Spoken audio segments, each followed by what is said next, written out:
सौभाग्य की बात है कि आजमगढ़ में आज नई फिल्म की शुरुआत हुई है।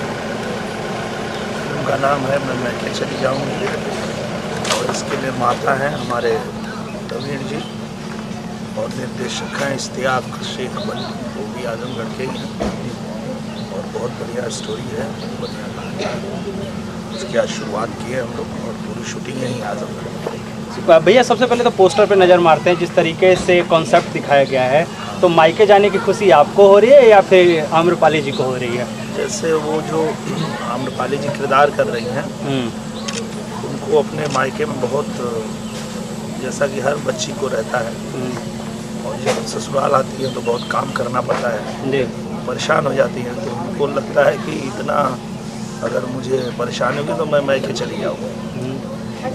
तो यही है कहानी। जुगलबंदी किस तरीके से देखने को मिलने वाला है? बहुत अच्छा और बहुत बढ़िया, बड़ी अच्छी स्टोरी बनाया है बंटी जी ने और बहुत एक पारिवारिक कहानी है, लोगों को बहुत अच्छा लगता है। खास करके देखा जा रहा है कि भोजपुरी फिल्म इंडस्ट्री में अब एक्शन फिल्मों का दौर खत्म होकर जो कहते हैं ना पारिवारिक फिल्मों का दौर हो चुका है, तो क्या कहना चाहिए? हाँ, होना चाहिए था, यही हम लोग सब लोग चाहते थे कि पारिवारिक फिल्में लोग देखना पसंद करते हैं, चाहे राजा बाबू हो, चाहे निरहुआ हिंदुस्तानी हो, इस तरह की फिल्में लोगों को ज़्यादा पसंद आती है।